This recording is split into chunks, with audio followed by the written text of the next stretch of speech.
إن الحمد لله نحمده ونستعينه ونستغفره ونعوذ بالله من شرور أنفسنا ومن سيئات أعمالنا من يهده الله فلا مضل له ومن يضلله فلا هادي له وأشهد أن لا إله إلا الله وحده لا شريك له وأشهد أن محمدا عبده ورسوله أما بعد فإن خير الحديث كتاب الله وخير الهدي هدي محمد صلى الله عليه وسلم وشر الأمور محدثاتها وكل محدثة بدعة وكل بدعة ضلالة وكل ضلالة في النار.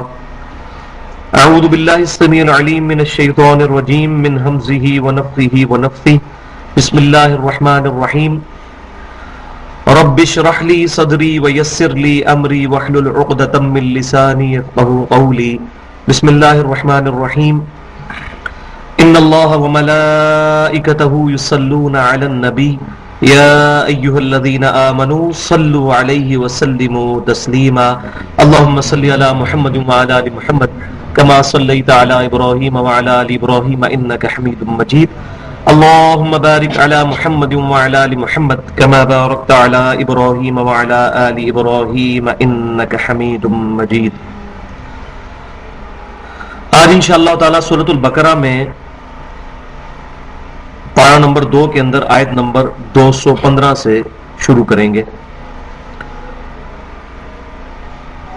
بسم اللہ الرحمن الرحیم. یسألونک ماذا ينفقون. اے محبوب صلی اللہ علیہ وسلم، لوگ آپ سے سوال کرتے ہیں کہ ہم اللہ تبارک و تعالیٰ کی راہ میں کیا خرچ کریں. قل، تو اے محبوب صلی اللہ علیہ وسلم آپ فرمائیے، ما انفقتم من خیر فللوالدین والاقربین والیتامی والمساکین وابن السبیل.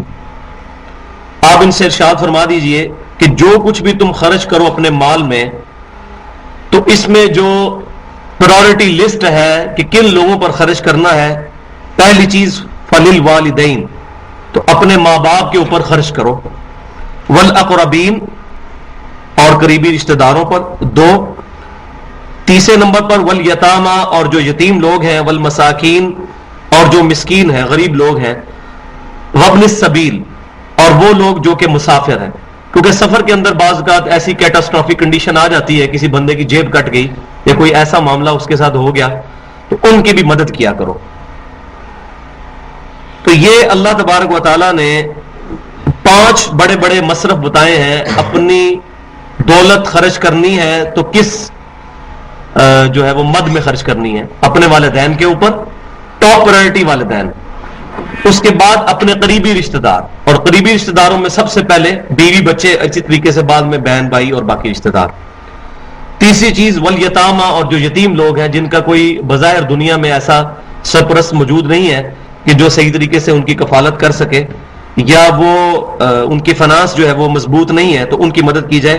والمساکین اور جو مسکین لوگ ہیں، غریب لوگ ہیں، ان کی مدد کی جائے. وابن السبیل اور جو مسافر ہیں ان کی بھی مدد کی جائے. اور اس میں وہ لوگ بھی مراد ہو سکتے ہیں کہ جو اللہ کی راہ کے مسافر ہیں، جیسے جو لوگ علم دین حاصل کرنے کے لیے دنیا میں سفر کرتے ہیں، کہیں پر جاتے ہیں، تو ان کا جیب خرچ دیا جائے، ان کو اس طریقے سے ان کی کوئی فائنینشیل سپورٹ کی جا سکتی ہے تو وہ کی جائے. اسی طریقے سے جو لوگ اللہ کی راہ میں کہیں پر ڈیوٹی پر ہیں، کسی جہاد کی شکل میں، قتال کی شکل میں، تو ان کی بھی مدد کی جائے. یہ بہترین مصرف ہے. وما تفعلوا من خیر فإن اللہ بہ علیم. اور جو کچھ بھی تم نیکی کا کام کرتے ہو، کوئی بھی کام کرتے ہو، من خیر نیکی میں سے، فإن اللہ بہ علیم، تو بے شک اللہ تعالیٰ کے علم میں ہے. یعنی انسان کو کبھی بھی یہ وسوسہ نہ آئے کہ میں اتنی تکلیف اٹھا رہا ہوں، اپنی محنت کی کمائی اس ہستی کی محبت میں لٹا رہا ہوں کہ جس کو میں نے دیکھا بھی نہیں ہے، اور نہ میرا اس کے ساتھ کوئی ڈائریکٹ کمیونیکیشن کبھی ہوئی ہے. ایک ڈیوائن اتھارٹی کے بارے میں نے بلیو کر لیا ہے کہ ایک ہستی ہے جس نے مجھے پیدا کیا، جس نے مجھے سب کچھ مال دیا، اب میں اس کی راہ میں بغیر دیکھے ہوئے خرچ کر رہا ہوں. تو کبھی ذہن میں یہ خیال نہ آئے کہ میں جس ہستی کے لیے اتنی قربانیاں کر رہا ہوں، کیا وہ مجھ سے واقف بھی ہے کہ نہیں؟ جو مجھے تکلیفیں اٹھانی پڑ رہی ہیں، کیا یہ تکلیف اس کے سامنے ہے کہ نہیں؟ جو میں اپنی دولت لوٹا کر خود قسم پرسی میں آ جاتا ہوں بعض اوقات تو کیا اس ہستی کو پتا ہے کہ نہیں؟ تو یقیناً اس کو پتا ہے. اور یہی چیز انسان کو صبر دیتی ہے. انسان کو اگر یہ پتا چل جائے نا کہ انسان جس کے لیے تکلیف اٹھا رہا ہے وہ سامنے سب کچھ دیکھ رہا ہے, تو انسان کو صبر ہو جاتا ہے نصیب. یہ انسان کی ایک انسٹنکٹ ہے. انسان جس کے لیے جو کچھ کر رہا ہے اگر وہ سامنے دیکھ لینا کہ یار یہ میرے لیے اتنا کچھ کر رہا ہے, تو اس کو صبر آ جاتا ہے. تو اللہ تبارک و تعالیٰ فرما رہا ہے وما تفعلوا من خیر, تم جو کچھ بھی نیک کام میں سے کرو گے فإن اللہ بہ علیم, تو بے شک اللہ تعالیٰ اس کا علم رکھنے والا ہے. اللہ تعالیٰ سے تمہاری نیکی چھپی ہوئی نہیں ہے, وہ ایک ایک نیکی کا تمہیں اجر دے گا. وہ نیکیاں سنبھال کر رکھنے والا ہے, وہ قدردان ہے, کسی کی نیکی کو ضائع نہیں کرتا. کتب علیکم القتال, تم پر فرض کیا گیا ہے اللہ کی راہ میں قتال کرنا. یہ جہاد کی آخری شکل ہے. عربی زبان میں جہاد لفظ نکلا ہے جہادہ سے. جہادہ عربی میں کہتے ہیں ٹو اسٹرائیو, ٹو اسٹرگل, کوشش کرنا, اسلام کے راستے میں کوشش کرنا. یہ چھوٹی سی چھوٹی وہ کوشش ہو سکتی ہے. مثال کے طور پر کوئی شخص راستے میں چلتے ہوئے راستے میں کوئی تکلیف دہ چیز دیکھتا ہے, صحیح مسلم کے اندر حدیث موجود ہے کہ راستے سے پتھر اٹھا دینا بھی یہ بھی صدقہ ہے, یہ بھی ایک نیکی ہے, یہ بھی ایک کوشش ہے, یہ بھی ایک جہاد ہے. جہاد سے فوراً ہمارے ذہن میں آتا ہے شاید تلوار اٹھا کر, یہ گن اٹھا کر وہ کافروں کے خلاف لڑنا, یہ اس کا اعلیٰ ترین درجہ ہے. جہاد تو انسان کو روزانہ کرنا پڑتا ہے. ایک بندہ جو صبح کے وقت اپنی نیند قربان کر کے اذان کی آواز سن کر وضو کر کے مسجد کی طرف چلتا ہے, وہ بھی جہاد کر رہا ہے. اس کے لیے ایفرٹ پٹ کرنی پڑتی ہے, کوئی آسان کام تو نہیں ہے کہ رات کو انسان بعض اوقات گرمیوں میں تو نیند بھی نہیں پوری ہوتی, صبح کی نماز جو ہے وہ 4:30 بجے 4 بجے بعض اوقات 3:45 تک پہنچ جاتی ہے. شیطان انسان کو سستی بھی دلاتا ہے, لیکن انسان اپنے تمام جذبات پر قابو پا کر اپنے رب کے لیے قربانی کرتے ہوئے گھر سے نکل پڑتا ہے, تو یہ جہاد ہے. اسی طریقے سے کسی کو دعوت حق پیش کرنا, اس کی کوئی غلطی پوائنٹ آؤٹ کر کے اس کو پازیٹیولی ایڈریس کرنا, یہ بھی جہاد ہے. اللہ تبارک و تعالیٰ نے بلکہ اس کو جہاد اکبر فرمایا ہے سورۃ الفرقان کی آیت نمبر 52 کے اندر, فَلَا تُطِعِ الْكَافِرِينَ وَجَاهِدْهُمْ بِهِ جِهَادًا كَبِيرًا. اے محبوب صلی اللہ علیہ وسلم, کافروں کی جو کوششیں ہیں آپ کے خلاف ان کی پرواہ نہ کریں. وَجَاهِدْهُمْ بِهِ جِهَادًا كَبِيرًا, اور اس قرآن کے ذریعے ان کے ساتھ بڑا جہاد کریں. قرآن کی دعوت دینا یہ بھی بہت بڑا جہاد ہے, سب سے بڑا جہاد ہے. ظاہر ہے کہ قرآن کی تعلیمات پر ہی عمل کر کے کوئی شخص اپنے نفس کی جو برائیاں ہیں ان کو دور کر کے ایک وقت آئے گا کہ وہ اپنی جان بھی اپنے رب کے لیے لٹانے کے لیے تیار ہو جائے گا. کتب علیکم القتال, تم پر فرض کیا گیا ہے اللہ کی راہ میں لڑنا. جہاد کا اعلیٰ ترین درجہ ہے قتال. کہ کوئی شخص اپنی جان ہتھیلی میں رکھ کر اپنے رب کے لیے قربان کرنے کے لیے میدان جنگ میں اتر آئے. اور یہ اسلام کا سمم بونم ہے, جو ایمینوئل کانٹ کی سائیکالوجی کے اندر کسی بھی چیز کے ہائیسٹ گڈ کو کہتے ہیں سمم بونم. اسلام کا سمم بونم جو ہے وہ قتال ہے, کہ کوئی شخص آخری درجے تک پہنچ جائے کہ اپنی جان اپنے رب کے حضور قربان کرنے کے لیے تیار ہو جائے, جو کہ صحابہ کرام علیہم رضوان نے بدرجہ اولا جس کو سر انجام دیا. تو اب میں نے بتایا تھا سورۃ البقرہ اسلام اور کفر کی جو پہلی جنگ ہے غزوہ بدر, اس سے جسٹ پہلے نازل ہوئی ہے. تو یہ پوری کی پوری سورت جو ہے جہاں مسلمانوں کو باقی چیز میں رہنمائی کرتی ہے, وہیں یہاں اس کا جو مرکزی خیال ہے, جو اس میں سے مورل لیسن نکل رہا ہے, سب سے بڑا وہ یہ ہے کہ مسلمانوں کو قتال کے لیے تیار کیا جا رہا ہے کافروں کے خلاف. کیونکہ ابھی تک جو آرمڈ کنفلکٹ تھا وہ مسلمانوں اور کافروں کے درمیان نہیں آیا تھا. تو پہلی جو جنگ تھی غزوہ بدر وہ ہونے والی تھی, تو اس کی اب تیاری کروائی جا رہی ہے. کتب علیکم القتال, تم پر فرض کیا گیا ہے اللہ کی راہ میں لڑنا. وَهُوَ كُرْهٌ لَكُمْ, اور یہ تمہارے لیے ناپسندیدہ ہے. ظاہر ہے کہ انسان کا نفس کا بھی گوارا کرتا ہے کہ کوئی شخص اب میدان جنگ میں جا کے اپنی جان ہی قربان کر دے. جان تو سب کو پیاری ہے, جان تو ایک بلی کو بھی پیاری ہے. ایک بلی کو بھی آپ بند کمرے میں قید کر دیں اور اس کو کچھ کھانے پینے کو نہ دیں اور اس کو باہر نہ نکلنے دیں, تو وہ بھی اپنی جان بچانے کے لیے آپ کے اوپر جھپٹ پڑے گی, چاہے وہ کتنی بزدل ہو. تو جان تو ہر ایک جنس کو, ہر نفس کو پیاری ہے, چاہے وہ جانور ہے انسان ہے. یہ انسٹنکٹ میں ہے, جو بھی زندہ مخلوق ہے وہ اپنی جان سے پیار کرتی ہے. تو اللہ تعالیٰ فرما رہا ہے کہ تم پر فرض کیا گیا قتال, لیکن یہ تمہارے لیے ناپسندیدہ ہے. تمہارا دل اس سے کراہت فیل کرتا ہے. وَعَسَىٰ أَن تَكْرَهُوا شَيْئًا وَهُوَ خَيْرٌ لَكُمْ، اور ہو سکتا ہے کہ تم کسی چیز سے کراہت محسوس کر رہے ہو اور وہ تمہارے لیے بہتر ہو. یہ اسلام کا فلسفہ آ رہا ہے اس آیت کے اندر. پورے قرآن میں اس طرح کی آیت اور کوئی نہیں ہے کہ انسان بعض اوقات کسی چیز کو ناپسند کرتا ہے اور وہ انسان کے حق میں بہتر ہوتی ہے. وَعَسَىٰ أَن تَكْرَهُوا شَيْئًا وَهُوَ خَيْرٌ لَكُمْ، قریب ہے، ہو سکتا ہے کہ تم کسی ایسی چیز کو ناپسند کرو حالانکہ وہ تمہارے حق میں بہتر ہو. وَعَسَىٰ أَن تُحِبُّوا شَيْئًا وَهُوَ شَرٌّ لَكُمْ، اور یہ بھی ہو سکتا ہے کہ تم کسی چیز سے محبت کرو اور وہ تمہارے لیے اس میں برائی ہو، تمہارے لیے تکلیف دہ ہو. تم یہی سمجھ رہے ہو کہ میرا نفع اور میرا فائدہ اس کے اندر ہے حالانکہ تمہارا نقصان اس کے اندر ہو. واللہ یعلم، اور بے شک اللہ تعالیٰ جانتا ہے، وانتم لا تعلمون، اور تم علم نہیں رکھتے. یعنی اللہ تعالیٰ اپنے ڈیوائن وزڈم سے، اپنے علم غیب کی بدولت اس چیز پر قدرت رکھتا ہے کہ وہ آنے والے حالات کو فورسی کر سکتا ہے. تم کسی چیز کو برائی سمجھ رہے ہو وہ تمہارے حق میں بہتر ہے، اور تم کسی چیز کو اچھا سمجھ رہے ہو اور وہ تمہارے حق میں اچھی نہیں ہے. اللہ تعالیٰ کو پتا ہے. تو اس کو میں ایک مثال سے بھی سمجھاتا ہوں. یہ روزانہ انسان کو ان تکلیفوں سے گزرنا پڑتا ہے کیونکہ اللہ تعالیٰ نے قرآن پاک میں یہ چیز سورۃ البقرہ میں کیٹاگوریکل مینشن کی ہے. وَلَنَبْلُوَنَّكُمْ بِشَيْءٍ مِّنَ الْخَوْفِ وَالْجُوعِ وَنَقْصٍ مِّنَ الْأَمْوَالِ وَالْأَنفُسِ وَالثَّمَرَاتِ، کہ ہم تمہیں ضرور آزمائیں گے کچھ خوف سے. خوف کسی کو بھی ہو سکتا ہے. ایک خوف اس طرح کا ہو سکتا ہے کہ کسی کو اپنی جانی دشمنی میں کسی سے خوف ہو، اور بعض اوقات انسان کو اندیشہ بھی لاحق ہو جاتا ہے، یار میں نے یہ کام کیا پتہ نہیں کیا ہو جائے. بعض اوقات انسان پیپر دے کے آتا ہے ٹینشن میں پڑ جاتا ہے پتہ نہیں میں فیل نہ ہو جاؤں. تو یہ تمام چیزیں انسان کی ساتھ ساتھ لگی رہیں گی.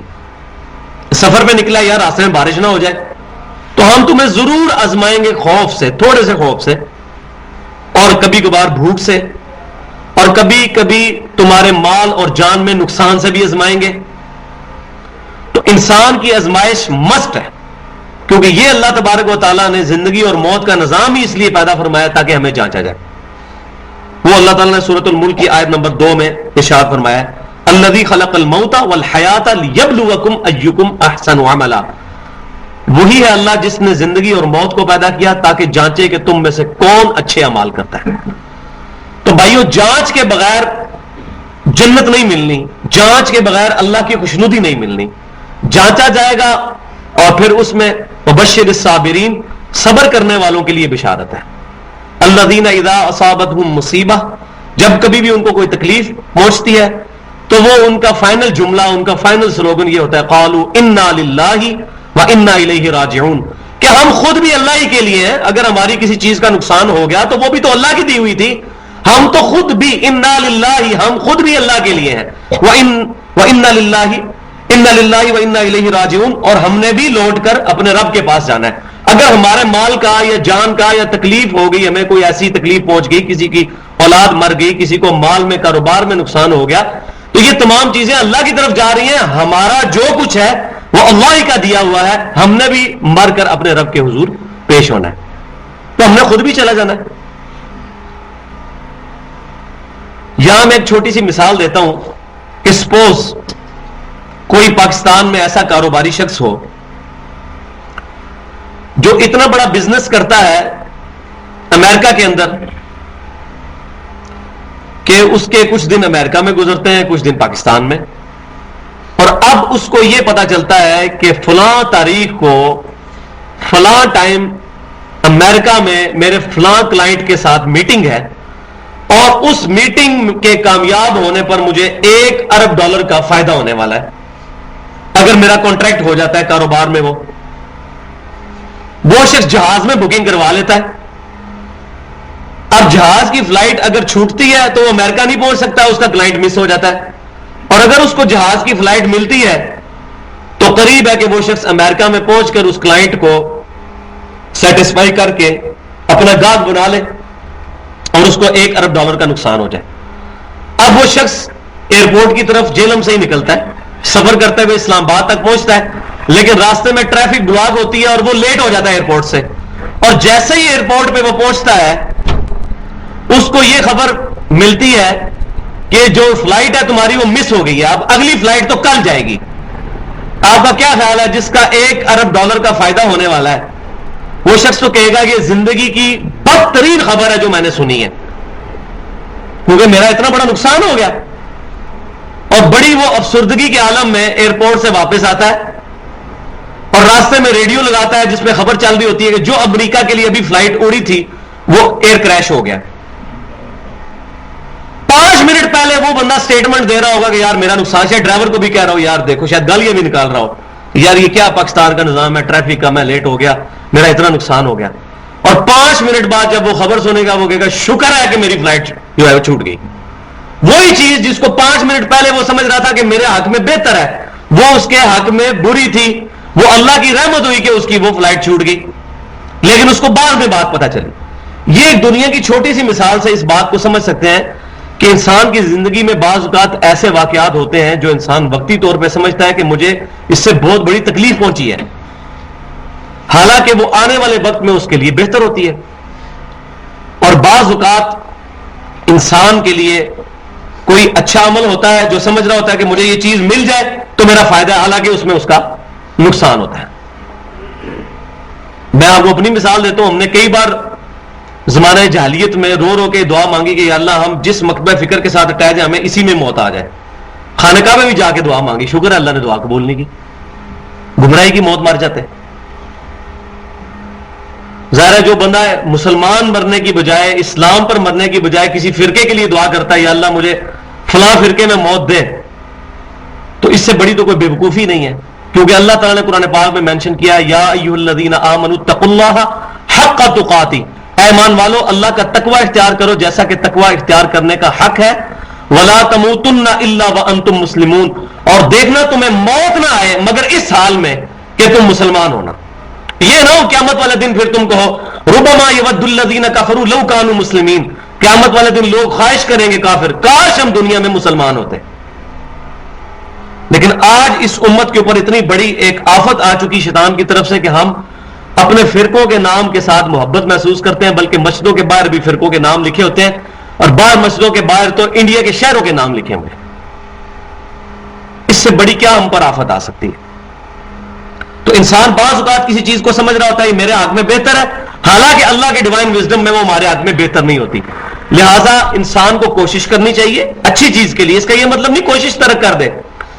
صحیح مسلم کے اندر ایک حدیث موجود ہے اور مجھے بھی بائی چانس یاد آ گئی، میں چاہ رہا ہوں کہ وہ میں آپ کو حدیث سنا دوں، اس سے لوگوں کے کنسپٹ کلیئر ہوں گے۔ جو لوگ یہ کہتے ہیں کہ سب کچھ چھوڑ چھاڑ کے تو جنگلوں میں نکل جاؤ اور بیوی بچوں کو بھی چھوڑ دو سب کچھ، اسلام اس چیز کی طرف درس نہیں دیتا۔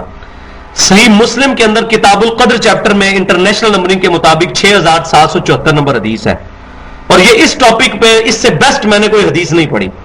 سیدنا ابو ہریرہ رضی اللہ تعالیٰ عنہ روایت کرتے ہیں کہ رسول اللہ صلی اللہ علیہ وسلم نے مجھے نصیحت کرتے ہوئے ارشاد فرمایا، یہ اگر حدیث آپ کو پتہ چل جائے نا اور اس کو یاد کر لیں، پوری زندگی کے لیے رہنمائی ہے۔ ان الفاظ کو غور سے ذرا سننا ہے۔ سیدنا ابو ہریرہ کو ارشاد فرمایا کہ تم اپنے لیے نفع بخش چیز کے حصول کی خاطر محنت اور کوشش کرو اور پھر اللہ سے مدد مانگو، دیکھنا کاہلی اور سستی نہ کرنا۔ یہ نہیں ہے کہ ایک بندے نے پیپر میں محنت ہی کوئی نہیں کی ہے، پیپر دیا ہے خالی اب دعائیں کرواتا پھر رہا ہے تو فیل ہو گیا، تو اللہ کا کوئی قصور نہیں ہے، اسی کا قصور ہے۔ الفاظ دیکھیں، اپنے لیے نفع بخش چیز کے حصول کی خاطر محنت اور کوشش کرو اور پھر اللہ سے مدد مانگو اور کاہلی اور سستی نہ کرنا، یہ آپ کر لینا۔ اس کے بعد کیا؟ اگر تجھے کوئی نقصان پہنچے تو ایسے مت کہنا کہ اگر میں اس طرح کر لیتا تو مجھے فائدہ ہو جاتا، بلکہ یہی کہنا کہ جو اللہ نے میرے لیے مقدر کیا وہ میرے حق میں بہتر ہے، کیونکہ اگر مگر کے الفاظ شیطان کا دروازہ کھول دیتے ہیں۔ اتنی پیاری چیز ہے، یعنی پروفٹ صلی اللہ علیہ وسلم نے اسباب کو ڈینائی نہیں کیا، جیسے جامعہ ترمذی میں حدیث ہے پہلے اونٹ کو باندھو پھر اللہ پر توکل کرو۔ تو توکل کا یہ مطلب نہیں ہے کہ کوئی شخص جو ہے وہ اپنے اسباب کو اختیار نہ کرے، اور کہ جی اللہ تعالیٰ خیر کرے گا. اللہ تعالیٰ نے دنیا کو اسباب کے ساتھ جوڑ رکھا ہے. جو کسان بیج بوئے گا زمین میں اور ہل چلائے گا, اسی کو امید رکھنی چاہیے کہ جب بارش ہوگی تو فصل اگے گی. جس نے بیج نہیں بویا, محنت نہیں کی, اب وہ کہ یا اللہ بارش بھیج, تیرے لیے تو کوئی مشکل نہیں کہ فصل اگا دے. تو اللہ تعالیٰ نے دنیا کو اسباب کے ساتھ جوڑا ہے. اللہ تعالیٰ اسباب کا پابند نہیں ہے, لیکن اللہ تعالیٰ نے دنیا کو اسباب کے ساتھ جوڑا ہے. مثال کے طور پر سیدہ مریم سلام اللہ علیہا کی اولاد بغیر خاوند کے ہوئی, حضرت عیسیٰ علیہ السلام پیدا ہوئے, لیکن یہ ایک ہی واقعہ ہے نا. یا سیدنا آدم علیہ السلام کا واقعہ ملتا ہے, یہ دو ہی واقعات ہیں. ان کو بنیاد بنا کے کوئی شخص یہ کہے کہ میں نے اسباب اختیار نہیں کرنے, کوئی عورت یہ کہ میں شادی نہیں کروں گی, اللہ تعالیٰ نے تو مریم کو بھی اولاد دے دی تھی, مجھے بغیر شادی کے اولاد دے دے گا, تو ایسا کنسپٹ حرام ہے. وہ معجزانہ جو معاملات ہیں وہ ہر بندے کے لیے وہ رول نہیں ہوتے. اسی طریقے سے کوئی شخص بسم اللہ الرحمن الرحیم پڑھ کے یہ ساکٹ میں 2 انگلیاں دے لے کہ جی اللہ مجھے بچائے گا, کوئی نہیں بچائے گا اللہ تعالیٰ, کیونکہ اللہ تعالیٰ نے دنیا کے معاملات اسباب کے ساتھ جوڑے ہیں. کوئی شخص یہ کہ میں بسم اللہ پڑھ کے آگ میں چھلانگ لگا دوں, ابراہیم علیہ السلام بھی تو بچ گئے تھے, میں بچ جاؤں گا, انشاءاللہ جل جائے گا وہ. اس وجہ سے کہ دنیا کو اللہ نے اسباب کے ساتھ جوڑا ہے. وہ جو انبیاء کرام کے معاملات ہیں وہ ایز اے رول نہیں ہے بلکہ معجزہ ہے, وہ معجزہ ہے, اس کو ایز اے رول اڈاپٹ نہیں کیا جا سکتا. کوئی شخص یہ کہے کہ اصحاب کہف جو تھے 300 سال تک غار میں سوئے رہے, قرآن پاک میں آتا ہے, قمری اعتبار سے 309 سال اور شمسی اعتبار سے 300 سال تک سوئے رہے, تو ان کو بھی تو اللہ تعالیٰ نے بغیر کھائے پیے زندہ رکھا ہے. میں ایسے کھانا پینا چھوڑ دیتا ہوں, ایسا نہیں ہو سکتا. تو یہ جو ہے اس کو کہتے ہیں عربی میں غلو اور انگلش میں ایگزیجریشن. ایگزیجریشن نہیں بندہ کر سکتا. اسباب اختیار کریں گے اور اس کے لیے پوری کوشش کریں گے, اس کے بعد اگر نقصان ہو پھر کہیں اللہ جو تیری مرضی. یہ نہیں کہ اگر میں یہ کر لیتا تو یہ ہو جاتا تو وہ ہو جاتا, ایسا نہیں کرنا. اس کا مطلب ہے کہ آپ جو ہے وہ اللہ تعالیٰ کی تقدیر پر جو ہے وہ اعتراض کرنے والے, لیکن محنت کرنی ہے, کاہلی اور سستی نہیں کرنی. تو بات وہاں سے شروع ہوئی تھی, وَعَسَىٰ أَن تَكْرَهُوا شَيْئًا وَهُوَ خَيْرٌ لَكُمْ, ہو سکتا ہے کہ تم کسی چیز کو ناپسند کرتے ہو اور وہ تمہارے حق میں بہتر ہو. وَعَسَىٰ أَن تُحِبُّوا شَيْئًا وَهُوَ شَرٌّ لَكُمْ, اور قریب ہے کہ تم کسی چیز سے محبت کرتے ہو حالانکہ اس کے اندر تمہارے لیے شر اور برائی ہو. وَاللَّهُ يَعْلَمُ, اور اللہ تعالیٰ جانتا ہے, وَأَنتُمْ لَا تَعْلَمُونَ, اور تم نہیں جانتے ہو. تمہارے حق میں کیا بہتر ہے یہ اللہ تعالیٰ جانتا ہے. تو یہ تعویل خاص کے اعتبار سے تو قتال کے موضوع پر نازل ہوئی ہے, لیکن تعویل عام کے اعتبار سے ہر تکلیف کے لیے, بیسیکلی تو قتال کے لیے. کہ بعض اوقات انسان اگر اللہ کی راہ میں نکلا ہے تو کہ شاید میں مارا نہ جاؤں تو کیا ہو جائے گا, میرے بیوی بچوں کا کیا بنے گا, تو ہے تو اس کانٹیکسٹ میں. لیکن قرآن پاک ایک آفاقی کتاب ہے, اس کو صرف تعویل خاص کے اعتبار سے نہیں دیکھنا, تعویل عام میں بھی دیکھنا ہے, قیامت تک کے لیے. یہ یسألونک عن الشہر الحرام قتال فیہ, اب حضور صلی اللہ علیہ وسلم آپ سے یہ پوچھتے ہیں کہ جو حرمت والے مہینے ہیں ان کے اندر قتال کرنے کے بارے میں کیا حکم ہے. کیا قتال کیا جا سکتا ہے, جنگ کی جا سکتی ہے کسی کے ساتھ ان مہینوں کے اندر جس کے اندر اللہ تبارک و تعالیٰ نے قتال کو حرام فرمایا ہوا ہے. اور یہ وہ ٹریڈیشن تھی جو عرب میں زمانہ جاہلیت سے بھی چل رہی تھی کہ 4 مہینوں میں وہ لڑائی کو حرام سمجھتے تھے. 3 کنزیکٹیو مہینے, ذی-قعدہ, ذوالحجہ اور محرم, یہ 3 کنزیکٹیو مہینے, اسلامی 11واں 12واں اور پہلا مہینہ اور 1 رجب کا مہینہ. ان 4 مہینوں میں وہ لڑائی جھگڑے کو حرام سمجھتے تھے. تو اب پوچھا جا رہا ہے کہ کیا یہ جو حرمت والے مہینے ہیں اس میں واقعی اب اسلام بھی اس چیز کی طرف جو ہے وہ حکم فرماتا ہے کہ اس کے اندر جو قتال ہے اس کا کیا حکم فرماتا ہے. قل قتال فیہ کبیر, اے محبوب صلی اللہ علیہ وسلم ان سے فرمائیے کہ یہ تو بہت بڑا کبیرہ گناہ ہے ان مہینوں کے اندر قتال کرنا. یعنی اللہ تعالیٰ نے زمانہ جاہلیت کی اس بات کو انڈورس کر دیا کہ ایسا نہیں ہے کہ زمانہ جاہلیت کی ہر بات ہی غلط تھی. جیسے پہلے میں نے بتایا کہ آیا تھا کہ حج کے مہینے معلوم ہے, زمانہ جاہلیت میں بھی وہ حج کے مہینے وہ چل رہے تھے, شوال کا مہینہ, اسی طریقے سے ذی-قعدہ اور پھر ذوالحجہ, وہ تو وہ چل رہے تھے. اس کو اللہ تعالیٰ نے انڈورس کیا. یہاں بھی جو حرمت کے مہینے ہیں ان کو انڈورس کیا, لیکن ساتھ ہی ایک بات ارشاد فرمائی کہ اس کے اندر قتال کرنا تو بہت بڑا گناہ ہے, لیکن وصد عن سبیل اللہ، اور اللہ کے راستے سے روکنا، وکفر بہ، اور اللہ کے ساتھ کفر کو اختیار کرنا، والمسجد الحرام، اور مسجد حرام میں جانے سے روکنا جیسا کہ کافر مسلمانوں کو آنے سے روکتے تھے، وَإِخْرَاجُ أَهْلِهِ مِنْهُ أَكْبَرُ عِنْدَ اللَّهِ، اور مکے کے رہنے والے لوگوں کو مکے سے نکال دینا یہ اللہ کے نزدیک اس سے بھی بڑا گناہ ہے کہ کوئی شخص قتال جن مہینوں میں حرام ہے اس میں قتال کرے، اس سے بڑے گناہ ہیں یہ۔ کون کون سے گناہ؟ اللہ کی راہ میں جانے سے روکنا، اللہ کے ساتھ کفر کرنا، مسجد الحرام میں جانے سے روکنا، اور مکے کے رہنے والوں کو نکالنا، جیسا کہ صحابہ کرام علیہم رضوان کے ساتھ ان لوگوں نے کیا تھا، کافروں نے۔ والفتنة اکبر من القتل، اب یہ آ رہی اسلام کی فلسفی، اور فتنہ جو ہے وہ تو بہت بڑا گناہ ہے قتل کے مقابلے میں۔ کسی کے ذہن میں یہ بات آ سکتی تھی کہ یہ کیا اللہ تبارک و تعالی ہمیں کافروں سے لڑنے کا حکم دے رہا ہے، امن سلامتی سے بات ہونی چاہیے۔ تو اللہ تعالیٰ فرما رہا ہے کہ یہ جو بڑے بڑے گناہ کیے ہوئے ہیں ان لوگوں نے کہ لوگوں کو خانہ کعبہ آنے سے روکتے ہیں، خانہ کعبہ کو پچھلے تقریباً 2500-3000 سال سے بت سجائے ہوئے ہیں اس کے اندر، اور اللہ کے ساتھ کفر کر رہے ہیں، تو مجھے یہ نہیں سمجھ آتی کہ جب دروازہ کھلتا ہے تو آپ سارے ادھر کیوں دیکھتے ہیں؟ یہ میری سمجھ سے باہر ہے۔ آپ کی اتنی سی انٹینشن چینج ہونا نا، میرے پہ پوری کیفیت تاری۔ میں پہلے کئی دفعہ کہہ دوں کہ میں کوئی رٹی رٹائی تقریر نہیں کر رہا ہوتا، نہ میری کوئی تیاری ہوتی ہے، میں نے یہاں بیٹھنا ہوتا ہے، اللہ تعالیٰ مدد فرماتا ہے، میں گفتگو کرتا ہوں، مجھے کچھ پتا نہیں ہوتا کہ میں نے اس کانٹیکسٹ میں کیا مزال دینی ہے، کیا حدیث بیان کرنی ہے، خود بخود ذہن میں آتی چلی جاتی ہے۔ تو آپ جب اس طرح سارے ہوتے ہیں، کبھی سارے اشارے کر رہے ہوتے ہیں، جو جس نے آنا ہے وہ آ جائے گا، تو آپ میری طرف اٹینٹو رہا کریں۔ تو اللہ تعالیٰ فرما رہا ہے والفتنة اکبر من القتل، فتنہ انگیزی کرنا، اس سے بڑا کیا فتنہ ہوگا؟ اللہ کے ساتھ کفر کرنا، خانہ کعبے میں بت سجا دینا، اور خانہ کعبے میں مسلمانوں کو جانے سے روکنا، اور مسلمان جو وہاں کے رہنے والے تھے، ان کا نیٹو سٹی تھا مکہ، وہاں سے ان کو نکال دیا مدینے پہ اور حبشہ جانے پہ مجبور کر دیا، یہ تو سب سے بڑا گناہ ہے۔ والفتنة اکبر من القتل، اور فتنہ انگیزی قتل سے بھی بڑا گناہ ہے۔ حالانکہ اللہ کی راہ میں قتل کرنا کوئی گناہ نہیں ہے، لیکن یہ وسوسہ سیٹل کیا جا رہا ہے کسی کے ذہن میں، یہ بات نہ ہے کہ ہم کافروں سے قتال کریں گے تو یہ تو کوئی برائی کی بات نہ ہو جائے۔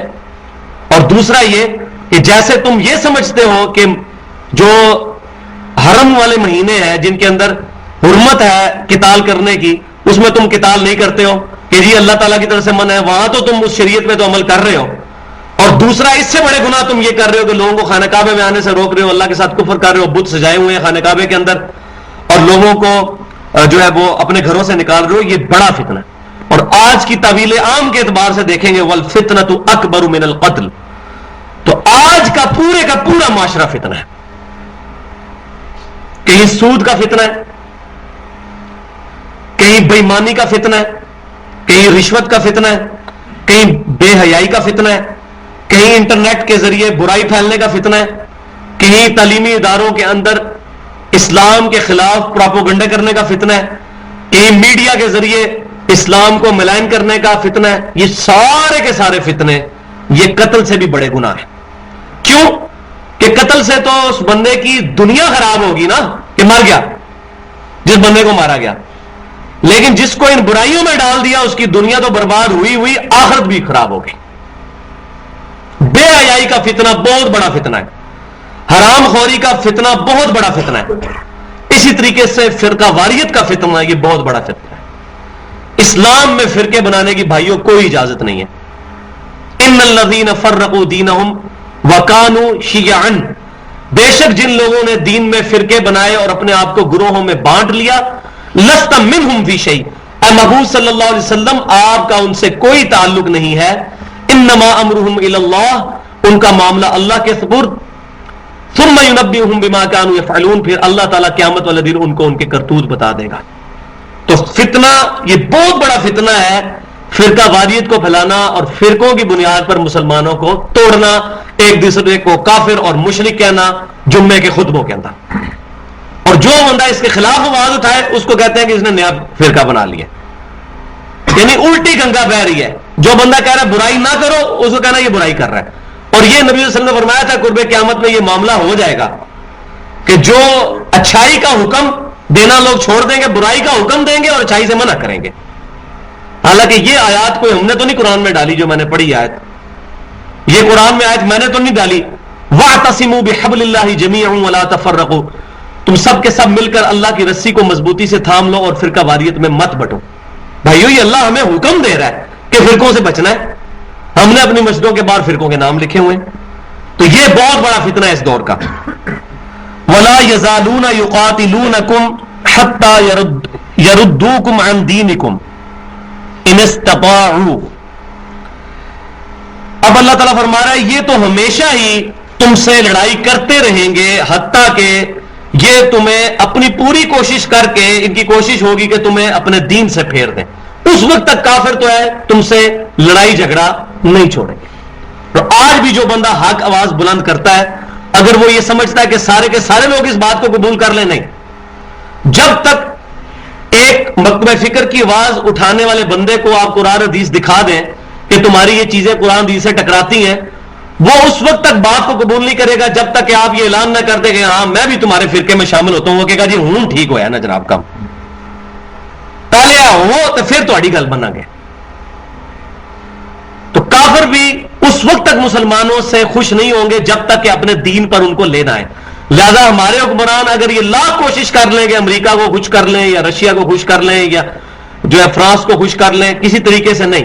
جب تک ہم اپنا دین اور اپنی تعلیمات اور قرآن پاک کو پس پش نہیں ڈالیں گے وہ ہم سے خوش ہونے والے نہیں ہیں. وہ اپنی پوری کوشش کر دیں گے. اب اللہ کا فیصلہ بھی سن لیں. وَمَن يَرْتَدِدْ مِنْكُمْ عَنْ دِينِهِ فَيَمُتْ وَهُوَ كَافِرٌ، تو پھر جو کوئی اپنے دین سے پھر گیا تم میں سے اور اس کو موت بھی آئی، وَهُوَ كَافِرٌ، اور اس حال میں کہ اس نے کفر اختیار کیا ہوا تھا، فَأُولَئِكَ حَبِطَتْ أَعْمَالُهُمْ فِي الدُّنْيَا وَالْآخِرَةِ، تو ایسے لوگوں کے اللہ نے اعمال اکارت کر دیے دنیا میں بھی اور آخرت میں بھی.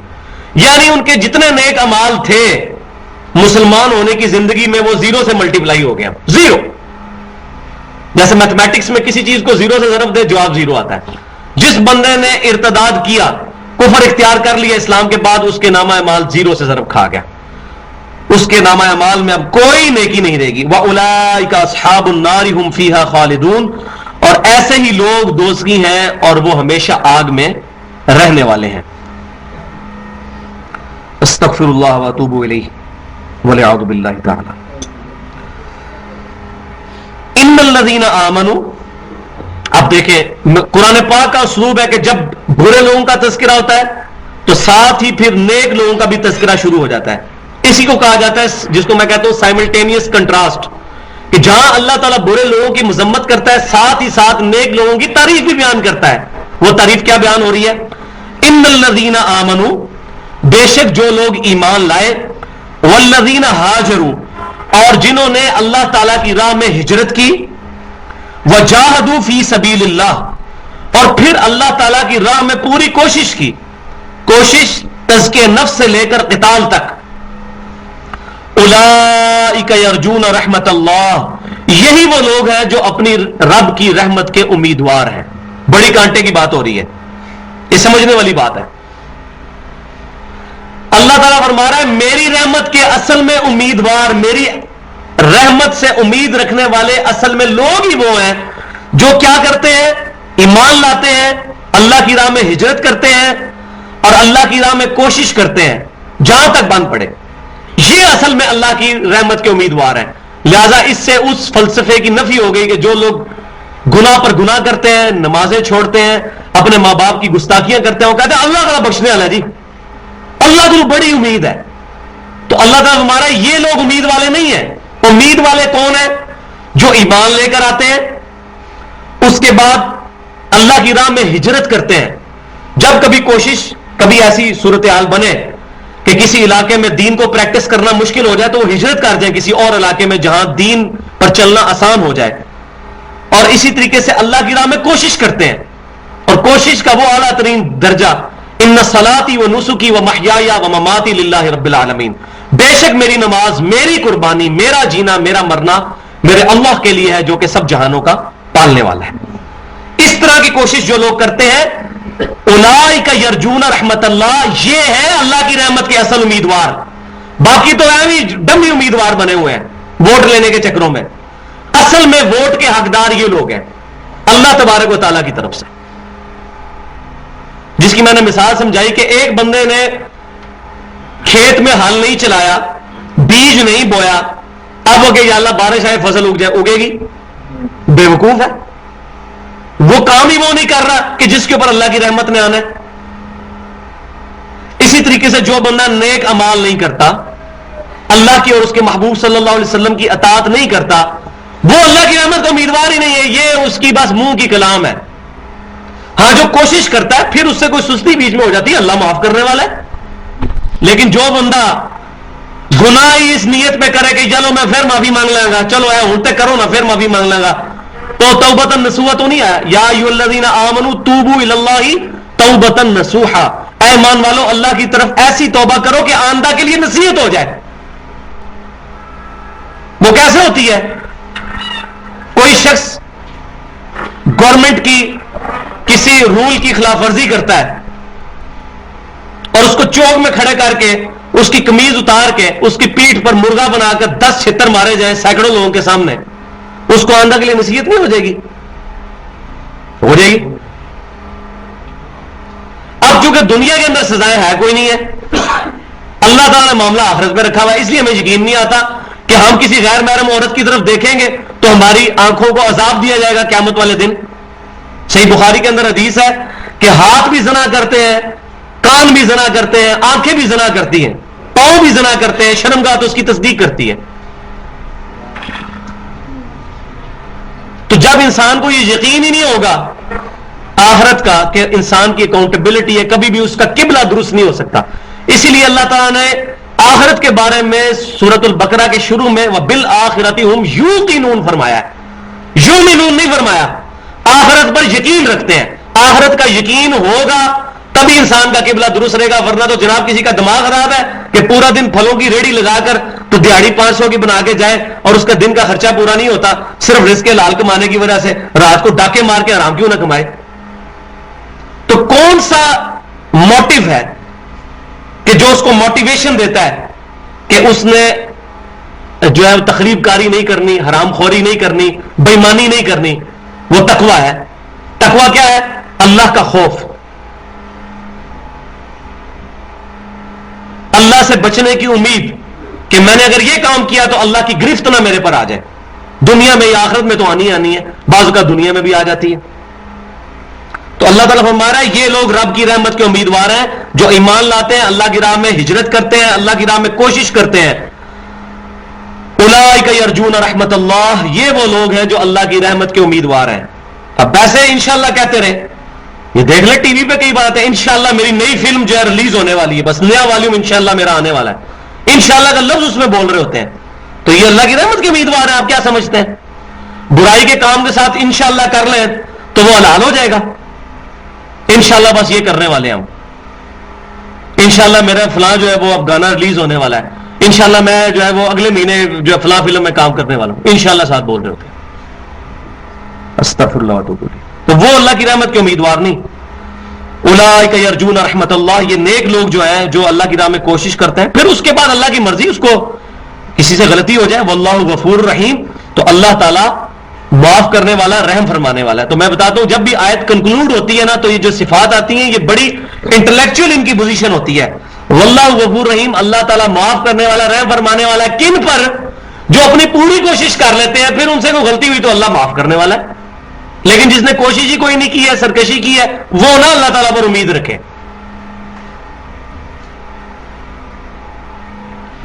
صحیح بخاری اور مسلم کی متفق علیہ حدیث ہے, نبی صلی اللہ علیہ وسلم نے فرمایا کوئی شخص اللہ کی رحمت کے بغیر جنت میں داخل نہیں ہو سکتا. ایک صحابی نے بڑی جرت کر کے پوچھ لیا کہ اے اللہ کے نبی صلی اللہ علیہ وسلم آپ بھی؟ تو آپ صلی اللہ علیہ وسلم فرمایا کہ ہاں, اگر اللہ کی رحمت شامل حال نہ ہو تو میں بھی جنت میں نہیں داخل ہو سکتا. تو کیا آپ صلی اللہ علیہ وسلم نے رحمت کا سہارا لے کر نیک اعمال کرنے چھوڑ دیے تھے؟ یا جب سیدنا ابوبکر, سیدنا عمر, سیدنا عثمان, سیدنا علی رضی اللہ عنہم اجمعین کو جنت کی بشارت ملی تو انہوں نے نیک عمل کرنے چھوڑ دیے تھے؟ وہ اور تیزی سے لگ گئے نیک اعمال میں. اولئک یرجون رحمت اللہ, واللہ غفور الرحیم، اور بے شک اللہ تعالی بخشنے والا مہربان ہے۔ اب شراب جو ہے وہ ظاہر ہے کہ عرب کے لوگوں میں شراب کا اور جوئے کا بڑا معاملہ عام تھا، تو شراب کو اللہ تعالیٰ نے گریجولی جو ہے وہ اس کے اوپر گرفت کی، اور پھر جا کر فائنلی سورۃ المائدہ کے اندر جا کر میں نے بتایا تھا کہ اسلامک شریعت کا بلو پرنٹ ابتدائی خاکہ سورۃ البقرہ ہے، اور اس کے تکمیلی احکام سورۃ المائدہ میں جا کے آئیں گے۔ وہاں جا کر فائنلی اللہ تعالیٰ نے شراب کو اور اس طرح کی برائیوں کو مکمل طور پر حرام فرما دیا۔ لیکن آج کی ڈیٹ میں ہم یہ نہیں کہہ سکتے کہ کوئی شخص جو ہے پہلے اتنے مہینے شراب پی لے پھر آہستہ آہستہ، آج کی ڈیٹ میں اب ہمیشہ کے لیے شراب حرام ہے۔ جو بندہ اسلام قبول کرے گا اس کو اسلام کی چیزوں کو پریکٹس کرنا ہوگا، اگر نہیں کرے گا تو اس کو سزا ملے گی۔ دین قبول کرنے میں کوئی جبر نہیں ہے، لا اکراہ فی الدین۔ اس کا یہ مطلب نہیں کہ دین کے اندر جبر کوئی نہیں ہے، اس کا یہ مطلب ہے دین قبول کرنے میں کوئی جبر نہیں ہے، کیونکہ اس کے ساتھ ہی آ رہا ہے قد تبین الرشد من الغی، بے شک گمراہی اور ہدایت علیحدہ علیحدہ کر کے واضح کر دی گئی ہے۔ اب جس کی مرضی دین قبول کرے، جس کی مرضی نہیں، لیکن جو کرے گا اس پہ عمل کرنا پڑے گا۔ ایک بندہ کہتا ہے جی میں پولیس میں جو ہے بھرتی ہونا چاہتا ہوں، تو اس کی مرضی ہو یا نہ ہو، کوئی زبردستی تو نہیں اس کو کہتا، لیکن پولیس میں جب وہ جائے گا اب اس کو وردی پہننی پڑے گی۔ اب وہ کہنے جی ہے تو میں پولیس پر وردی نہیں میں پانی، وہ کہنے گے جی بھائی جی آئے کیوں سو، جاؤ دبا ہو جاؤ۔ اسی طریقے سے جو بندہ اسلام میں آئے گا اس پہ جبر ہے، پھر اس پہ شریعت لاگو ہوگی۔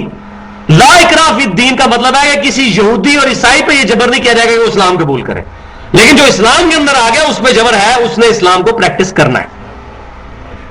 تو اس آیت کا مطلب ہی سمجھ لیں، جو آج کے کچھ بڑے بڑے فلاسفر اور ماڈریٹ قسم کے اسکالر جو اس طرح کی باتیں کرتے ہیں، ہمارے سامنے تو خیر بیٹھ نہیں سکتے ہیں، تو وہ لوگوں کو آگے گمراہ کر رہے ہوتے ہیں میڈیا کے اوپر، جس دین میں کوئی جبر نہیں، کوئی داڑھی کی ضرورت نہیں، کوئی نمازوں کی ضرورت نہیں، کوئی آج کی ضرورت نہیں، آج کرنے کی کوئی لوڑ ہے، ملج کو جو کوئی بیچاری عورت جیڑی ہے وہ بیوہ ہے، وہ مدد کر دو، آج جانے کی کوئی لوڑ ہے۔ ہاں عمرے کے تک میں مانتا ہوں کہ عمرے سے افضل ہے یہ چیز کہ کسی غریب عورت کی مدد کر دی جائے یا کسی غریب بچی کو بیاہ دیا جائے، لیکن جس پہ حج فرض ہو گیا وہ فرض نہیں اس کے بدلے ٹال سکتا۔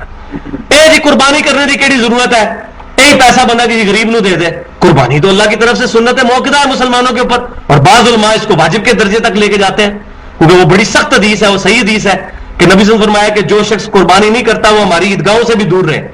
تو اس سے بعض علماء اس طرف گئے ہیں کہ یہ واجب کے درجے تک ہے، تو اب یہ تو قربانی کو چھوڑ کے بنا کے غریب آدمی کو دے دے، ایسا نہیں ہے۔ وہ اونجی کڑیاں کا ٹائم ہے، کیڑی ضرورت ہے اذان دینے دی، ایویں دماغ خراب ہے اذان دینے، نہیں ایسا نہیں۔ تو اللہ تبارک و تعالیٰ کی شریعت کو پریکٹس کرنا ہے۔ تو یسألونک عن الخمر والمیسر، اے محبوب صلی اللہ علیہ وسلم اب دیکھیں شرعی احکام آتے جا رہے ہیں، کہاں سے بات شروع ہوئی تھی، کتنے معاملات آئے، ٹھیک ہے جی، حج کا پورا آیا، رمضان کے روزوں کا ذکر آیا، پھر اللہ کی راہ میں قتال کا ذکر آیا، اللہ کی راہ میں خرچ کرنے کا ذکر آیا۔ اب یسألونک عن الخمر والمیسر، اے محبوب صلی اللہ علیہ وسلم یہ آپ سے پوچھتے ہیں کہ شراب کے بارے میں اور جوئے کے بارے میں کہ اس کا کیا شرعی حکم ہے۔ قل، اے محبوب صلی اللہ علیہ وسلم آپ ان سے فرمائیے، فیہما اثم کبیر ومنافع للناس، کہ ان دونوں کاموں میں گناہ تو بہت بڑا ہے لیکن تھوڑا بہت نفع بھی ہے لوگوں کے لیے، وَإِثْمُهُ مَا أَكْبَرُ مِن نَفْعِهِمَا، اور ان دونوں کی جو برائی ہے وہ ان کے نفع سے بہت بڑھ کے ہے۔ وقتی طور پر تو کسی کو اپنی جو کسی غم کو غلط کرنے کے لیے ریلیکسیشن مل جاتی ہے شراب کا نشہ کر کے، تو وقتی طور پہ تو اس کو کوئی بینیفٹ مل رہا ہے، لیکن اس کا نقصان بہت بڑا ہے اس کے نفع سے، شراب کا بھی اور جوئے کا بھی۔ یہ شراب اور جوئے کا اکٹھا ذکر کیوں آیا ہے؟ اس کی ایک ٹیکنیکل ریزن ہے۔ یہ دونوں عمل ایسے ہیں کہ جو انسان بٹر فیکٹس آف لائف کو فیس نہیں کر سکتا نا، جو آپ کے ارد گرد سو رہا ہے نا، آپ دیکھ رہے ہیں کسی کو شیطان نے سلا دیا ہے، ادھر ادھر دیکھتے رہ رہے، چکنے رہے، فاختہ کی طرح جو ہے وہ آپ بے ضرر رہے لیکن سانپ کی طرح چکنے، فوراً اس کو جو ہے اٹھا دے، ہوتا ہے ایک بات سے کسی کی کایا کلب ہونے والی ہو۔ تو ماشاءاللہ ادھر 80-90 لوگ، 100 کے قریب لوگ بیٹھے ہوئے ہیں، تو اگر یہی لوگ ان بھی ریولوشن آ جاتی ہے، بہت بڑی بات ہے۔ تو یہ جوئے اور شراب کا ذکر اکٹھا اس لیے ہوا کہ بٹر فیکٹس آف لائف کو انسان فیس نہیں کر سکتا۔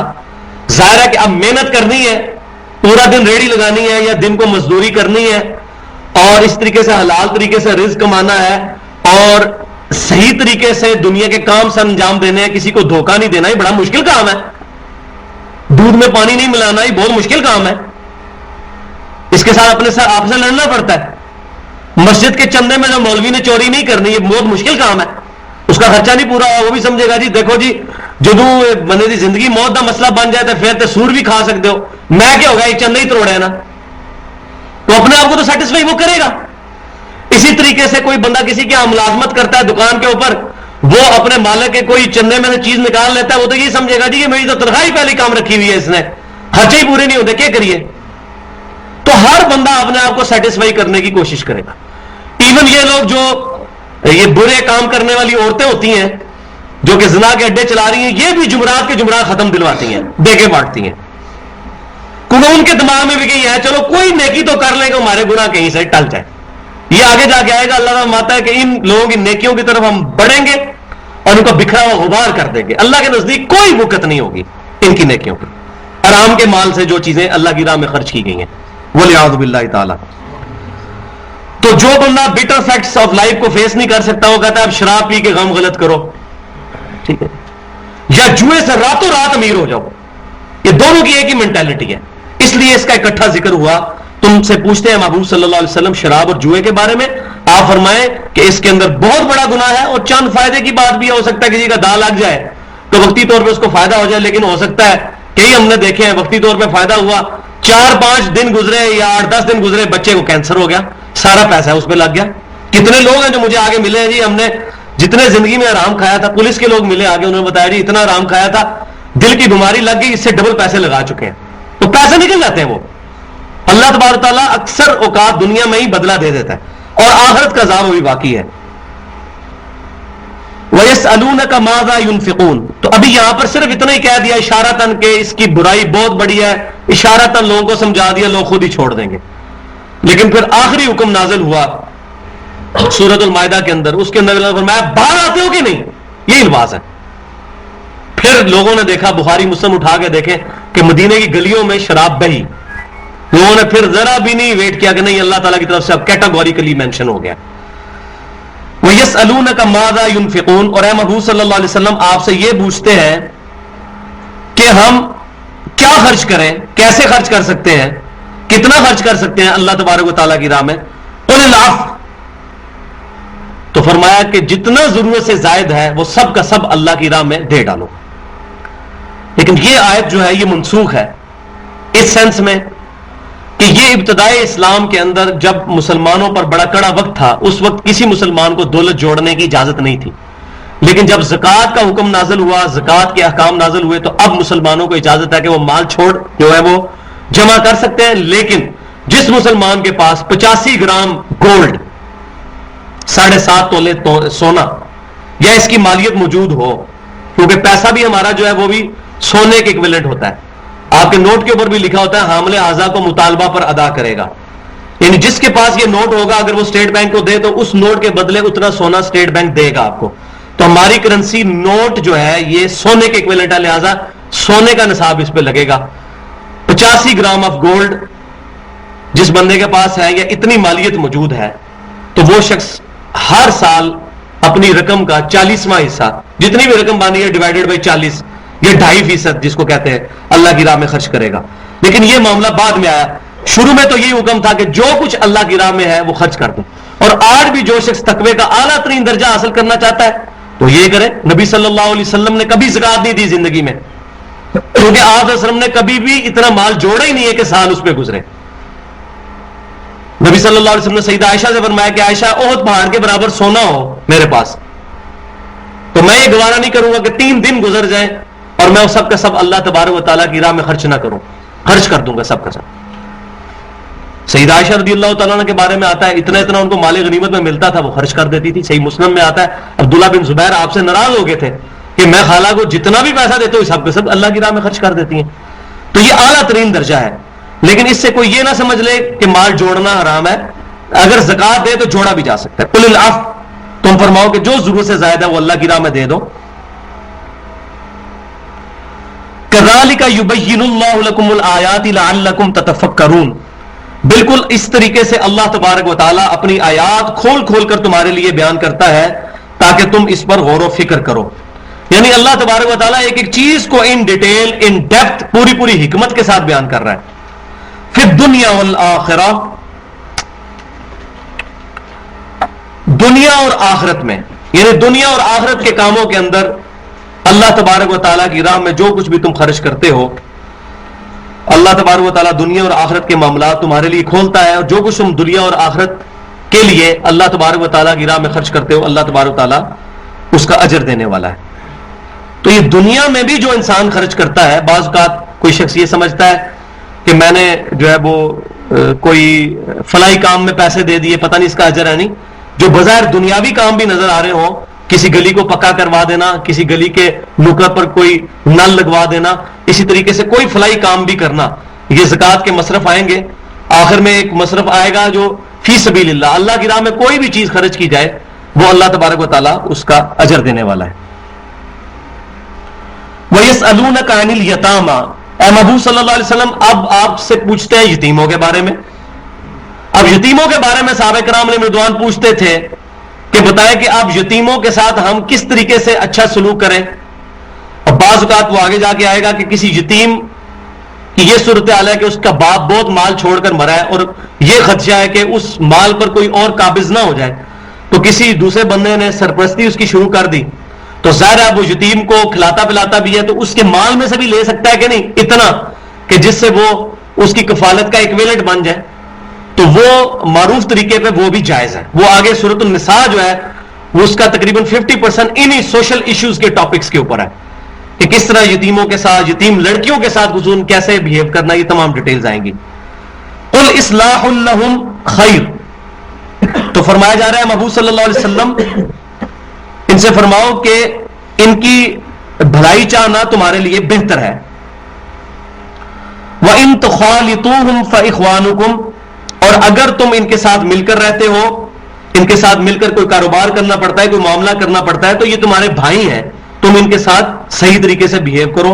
وَاللَّهُ يَعْلَمُ الْمُفْسِدَ مِنَ الْمُصْلِحِ، اللہ تبارک و تعالیٰ جانتا ہے بگاڑنے والے کو اور سنوارنے والے کو بھی. کون بندہ جو ہے کسی یتیم کے ساتھ اس لیے اٹیچ ہوا ہے کہ میں اس کا مال بعد میں ہڑپ کر لوں گا، اور کون بندہ واقعی نیک نیتی کے ساتھ اس کے ساتھ نیکی کر رہا ہے، اس کی کوئی لالچ نہیں سوائے اللہ کی رضا کے. اللہ تعالیٰ بہتر جاننے والا ہے. وَلَوْ شَاءَ اللَّهُ لَأَعْنَتَكُمْ، اگر اللہ تعالیٰ چاہتا تو تمہیں مشکل میں ڈال دیتا، یعنی اللہ تعالیٰ کوئی ایسا سخت حکم نازل فرما دیتا کہ نہیں بالکل جو ہے وہ ایک ایک چیز کا خیال رکھو کہ تم کسی اگر یتیم کے ساتھ اس نے سلوک کر رہے ہو، اس کے گھر میں بھی جاؤ، ادھر سے کوئی چیز نہیں کھانی، وہ یتیم ہے، اس طرح کا معاملہ نہیں ہے، تو مشکل میں نہیں ڈالا جا رہا، تم معروف طریقے سے ان کے ساتھ برتاؤ کر سکتے ہو. اور اگر ان کا وہ آگے آئے گا جا کے سورۃ النساء میں کہ ان کے مال میں سے کچھ تمہیں بھی اگر کھانا پڑتا ہے اور اس کے عوض تم اس کا خیال رکھ رہے ہو تو یہ بھی تمہارے لیے جائز ہے. یہ لیکن یہ نہیں ہے کہ اتنا ہی کھا جاؤ گے اس کا مال ہی ختم کر دو، ایسا نہیں. وَلَوْ شَاءَ اللَّهُ لَأَعْنَتَكُمْ إِنَّ اللَّهَ عَزِيزٌ حَكِيمٌ، بے شک اللہ تعالی غالب ہے اور حکمت والا ہے. یہ پھر وہ آیت کنکلوڈ ہو رہی ہے کہ اللہ تبارک و تعالی غالب ہے، کوئی شخص اللہ کی گرفت سے باہر نہیں ہے، لیکن اس کے کام حکمت کے ساتھ ہیں کہ کسی کو یتیم رکھا، کسی کو غریب رکھا، کسی کو امیر رکھا. کبھی یہ ذہن میں خیال نہ آئے کہ یار یہ چھوٹے چھوٹے بچے، جس طریقے سے بعض اوقات کبھی کسی گھر جوان موت آ جائے تو لوگ یہ بھی کہتے ہیں اللہ نے ساڈا گھر ہی ویکھ لیا مصیبت واسطے، میرے بچہ لبا سی اللہ نو. ایسے کلمات کفر ہیں. تو اللہ تعالیٰ کے ہر کام حکمت کے ساتھ ہے. وَلَا تَنْكِحُوا الْمُشْرِكَاتِ حَتَّى يُؤْمِنْ، اب ایک اور ٹاپک ڈسکس ہو رہا ہے کہ مت نکاح کرو کبھی بھی مشرک عورتوں کے ساتھ یہاں تک کہ وہ ایمان لے آئیں. تو مشرک کون ہے؟ بت پرست جیسے مشرکین مکہ تھے. اگرچہ عیسائی اور یہودی بھی شرک کرتے ہیں لیکن ان کو اللہ تعالیٰ نے ان مشرکین سے الگ رکھا.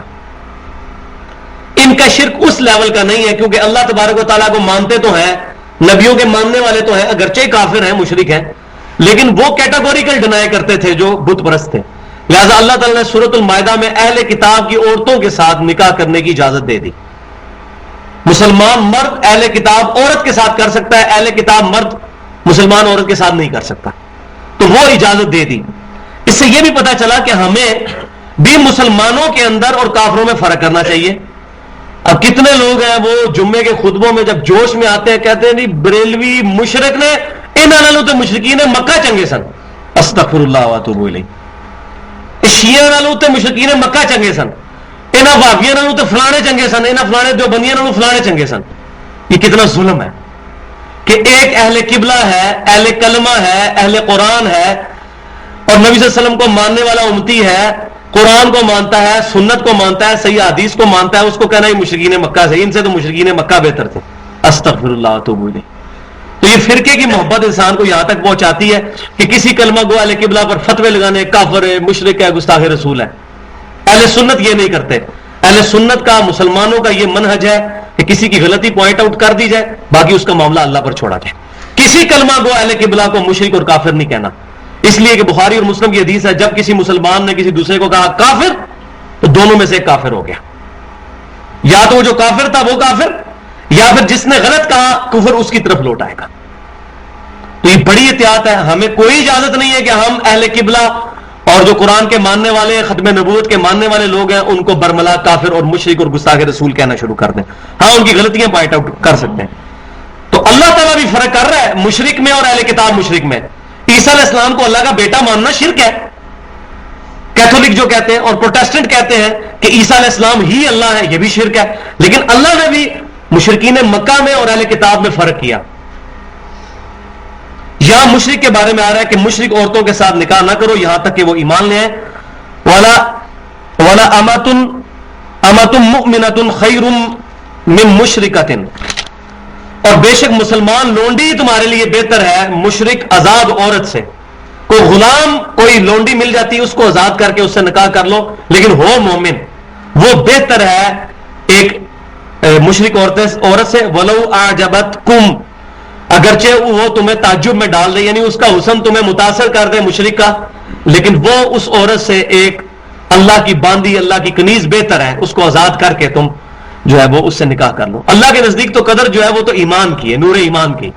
سیدنا بلال حبشی رضی اللہ تعالیٰ عنہ ایک حبشی غلام تھے, اور سیدنا عمر ان کو سیدنا بلال, ہمارے آقا بلال کہہ کے پکارا کرتے تھے. تو اللہ کے نزدیک جو ہے وہ قدر جو ہے وہ ایمان کی ہے. صحیح مسلم میں حدیث موجود ہے, نبی صلی اللہ علیہ وسلم نے فرمایا کہ اللہ تعالیٰ تمہاری شکلوں اور مال کو نہیں دیکھتا, تمہارے دلوں اور اعمال کو دیکھتا ہے. شکل کسی کے نورانی ہے, اس چیز کی گارنٹی نہیں ہے کہ وہ اللہ تعالیٰ کی بارگاہ میں قابل قبول یا مقبول ہو جائے گا, یا اس کے پاس مال بہت زیادہ ہے.